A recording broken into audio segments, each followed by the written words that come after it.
they're actually risking absolutely nothing. Look, Congress already has a 90% incumbency rate. And by the way, that goes along with a 10% approval rating. When it was redrawn in 2010, its white majority increased from 60 to 74%, taking it from Republican to turbo-Republican. And it's represented by Bill Cassidy, one of the 80 reps who signed that letter and who won in 2012 with a Saddam Hussein-like near 70% margin of victory. He is just one of Congress's dangerous new breed of super incumbents. So even if his actions are unpopular at a national level, he pays no price electorally. No, he's an electoral X-Man, John. He cannot be defeated. So the question really becomes, how do we get to the point where out of 435 members of Congress, about 40 will have competitive elections? Your Congressman, Jim Moran, has not had a competitive election in a couple decades. He was last, I think about 7 years ago, was challenged by another Democrat, but the person didn't come close. So what are the reasons why incumbents win 95% of the time in the House and 85% in the Senate? Incumbency advantage is what political scientists say is the number one reason. Once you get past the first re-election, it's almost impossible to defeat you. And think about that. One, you're doing casework. That means constituents, people who vote for you and live in your district, are asking you to help them deal with the federal government. And you have the means, the money, and the staff to help them. More of the staff members work on casework or constituent services than work on making bills get into laws, both for senators and House members. Franking means you get a amount of money that you can send letters to constituents, tell them what you're doing, and you can decide what you're going to say in those letters. So if you look at a member of Congress on the upper right, they don't have a stamp, they just have a signature, and that works. Name recognition. Outside of D.C., members of Congress are huge. They're known all over the place. In D.C., they get a little lost in the shuffle, especially with the president here. They are icons in their community, especially in the House, and in part because of gerrymandering, which I'm going to get to in a second. Gerrymandering is when you draw a district so that it helps someone in your party.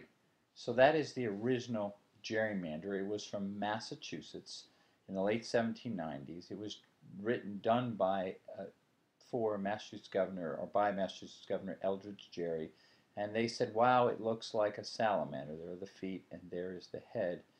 And even back then in Virginia, a guy named James Madison was drawn out of his district, and ultimately that helped him run for higher office like president. But gerrymandering helps you get into office and keep people of your party in there. Of course, once you're in, you can redraw it a lot of times as long as you have a majority of the original district, and it doesn't matter if you add a lot of the other party, or usually doesn't matter how much you add the other party. Now, how often can you draw? And that's every 10 years. If you look at E, we have a census every 10 years. It's mandated in the Constitution. And we in Virginia are the first state in the country that actually uses a census, because we're one of the few states that has an election in odd years for the House of Delegates, the lower house, and the state Senate of Virginia. So every 10 years we reapportion the state. So what do we mean by reapportion? We give some states more House seats and other states fewer. So Virginia has not had a change in a long time, no change. But some states have gained as much as 2 or lost as much as 2. Pennsylvania lost 2, New York lost 2, or places like Arizona where a lot of people are retiring, or Florida where people are retiring, gained 2. So that's reapportioning.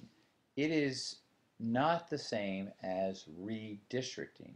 Once we add to Texas, Arizona, Georgia, and Florida, we have to redraw the district lines. If you gerrymander the district lines, you are drawing the lines to help a particular group. You are allowed to do this. It is legal. You can help your party. In 1998 in Virginia, there were 8 Democrats and 3 Republicans, but in 2000 there was a Republican legislature and a Republican governor, and they redrew the House of Representatives districts, and we went from 8 Democrats to 8 Republicans in one election. That is called gerrymandering. What you cannot do is pack or crack, and that means exactly what it says. You cannot put a district and create it just by race, and by that I mean you create a district that is not contiguous, meaning continuous, there's not a line between them, or compact, meaning it's very long and thin and looks rather funky. Must be contiguous, keyword, and compact. Cannot pack race into it, and you cannot crack race apart. You would crack a race because more often than not, racial minorities are going to vote liberally or with the Democratic Party, and you would pack them in because you want to create a majority-minority district and hope that the other districts will be more Republican. Every redistricting goes to the U.S. Department of Justice that looks at it and then decides whether it's following federal mandates. There are also another rule you have to go to. Baker v. Carr is a huge decision that said that all districts, whether they're state, local, or national, must be drawn so that the districts are equal in population.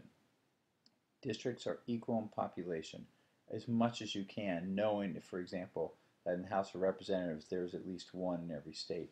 And Westbury versus Sanders says the same thing as Baker v. Carr, except it says it for the House of Representatives district. So this actually was done first with state legislatures because that's where the most egregious examples were. But it set the precedent, and then Baker v. Carr set the precedent for the House of Representatives.